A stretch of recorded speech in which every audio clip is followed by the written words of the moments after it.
sería bueno plantear a manera introductoria, y es el hecho de que los paradigmas que hoy tenemos y que hoy enfrentamos desde el punto de vista social, a los cuales la iglesia no puede escapar, porque como dijo Jesús, no son de este mundo, pero estamos en este mundo. O sea, no podemos escapar a esa realidad de estos nuevos paradigmas. Son nuevos paradigmas que en alguna medida están violentando, están enfrentando o confrontando los paradigmas con los cuales la sociedad vivió por muchos años, décadas o tal vez siglos. Pues son paradigmas noveles que están estremeciendo los cimientos del pensamiento social más tradicional. Y desde luego, yo creo que una de las cosas que se necesita considerar y entender es que el hecho de que surjan nuevos paradigmas, esto no quiere decir que la iglesia debe cambiar su postura, debe cambiar su posición. La iglesia no necesita renunciar a su posición, porque a fin de cuentas la tarea de la iglesia no es una tarea de concurso de aceptación por parte de la sociedad. La iglesia no funciona para lograr la aceptación social. La iglesia funciona y debe funcionar para demarcar pautas, para demarcar reglas e invitar a la sociedad a seguirlas como resultado del bien, como resultado de las cosas loables, de las cosas extraordinarias, que no solamente sirven para la dimensión espiritual, sino que sirven también para la plena convivencia. Yo nunca olvidaré los discursos en la universidad de los sociólogos y de los humanistas, donde decían que la religión había sido desarrollada para crear controles sociales, porque de lo contrario la sociedad se iba por la tangente. Sí, es la tesis marxista, posiblemente. Pues esa era una tesis que se invocaba constantemente dentro de la universidad. Después esa tesis ahora nos sirve a nosotros precisamente para decir, si esa es parte de nuestra función no es solamente es una función en el ámbito espiritual, es una función también donde procuramos con nuestras tesis, con nuestros discursos, lograr cierta armonía social. Y desde luego, yo creo que hay dos elementos que son fundamentales. El primero de ellos es que para lograr armonía social, debemos hacerle entender a los proponentes de los nuevos paradigmas que los derechos de ellos terminan donde comienzan los de los demás. Y si bien es cierto, en el discurso pro homosexualismo o pro transformación de género, como querramos identificarlo, si en ese discurso, si socialmente ellos tienen el perfecto derecho para invocarlo, para presentarlo, inclusive para en su discurso decir, este va a ser nuestro estilo de vida y lo vamos a hacer público, pues de la misma manera que ellos tienen ese perfecto derecho, también tienen los que no están de acuerdo, los que no concurren con esa posición, de hacer lo mismo, de exponerlo y de decirlo libremente. El gran problema que tenemos hoy es pues que los que en una ocasión planteaban el que eran perseguidos, pues ahora se convierten en perseguidores. Y a mí me parece que eso es totalmente desconcertante en la función social, porque ellos pueden plantear lo que quieren, pero en ocasiones no quieren permitirle a los que discurren, a los que no concurren con ellos, hacer sus planteamientos. Yo creo que en sentido de justicia, unos y otros tenemos el mismo derecho. Por el otro lado, yo creo que esta experiencia de estos nuevos paradigmas sociales tienen que sentar a la iglesia a meditar y a reflexionar. Sí, su acercamiento pastoral al asunto. Sí, esa palabra bíblica que dice, es menester hacer esto sin dejar de hacer lo otro. O sea, yo creo que la iglesia no tiene que renunciar a su posición. la iglesia no tiene que renunciar a lo que cree, pero la iglesia no puede pagar muy caro su ortodoxia.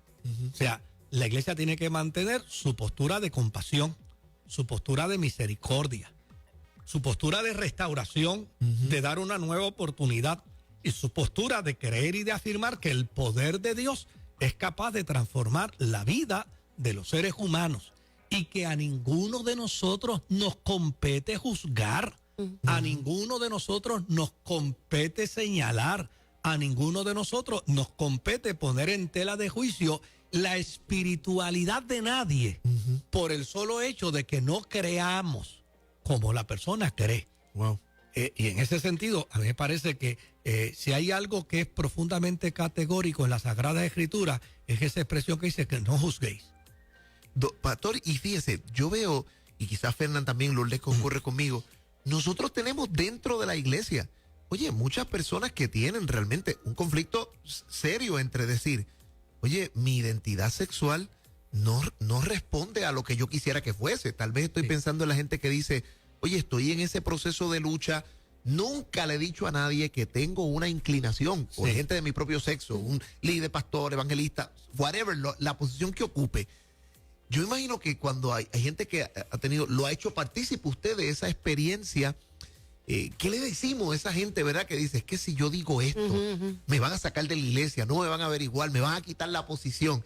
Esa es tal vez eso es lo que un pastor haría necesariamente. ¿O qué le decimos a toda esa gente que está ahí apretado? Luchando. Pero esto es lo que lleva en el corazón. Pues fíjate, yo creo que el negro de nuestra tierra, en un momento dado decía que el que no tiene dinga, tiene mandinga. O sea, el problema es que nosotros hemos catalogado las deficiencias y la vulnerabilidad humana en unos pecados mayores y otros los hemos catalogado en pecados menores o en falta.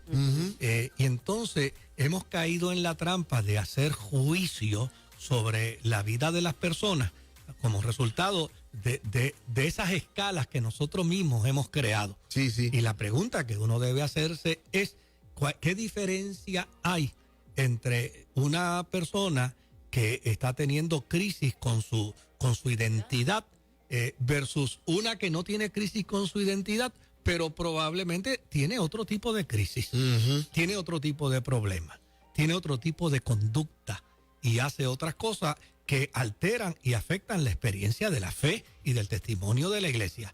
Pues yo creo que el mismo tratamiento que podemos darle a unos, se lo podemos dar a otros. Yo recuerdo, pues yo nací dentro de la iglesia y recuerdo en la iglesia donde yo me crié que había una señora que todo lo que hacían los demás jóvenes era pecado. Pero era interesante que cuando lo hacían sus hijos era una falta. Entonces, y yo aún siendo un adolescente, yo me percataba y decía, pero mira qué interesante. O sea, para ella lo que hacen los demás es pecado. Lo que hacen sus hijos es una falta. Y óigame, no hay tal cosa como pecados y falta. O todas son faltas o todos son pecados, pero no hay tal cosa. ¿Qué debemos entender nosotros? Primero, la iglesia tiene que mantener su postura y tiene que mantener su posición. Eso yo lo quiero dejar meridianamente claro. Pero la iglesia no puede renunciar a la misericordia. La iglesia no puede renunciar a la compasión. La iglesia no puede renunciar al perdón.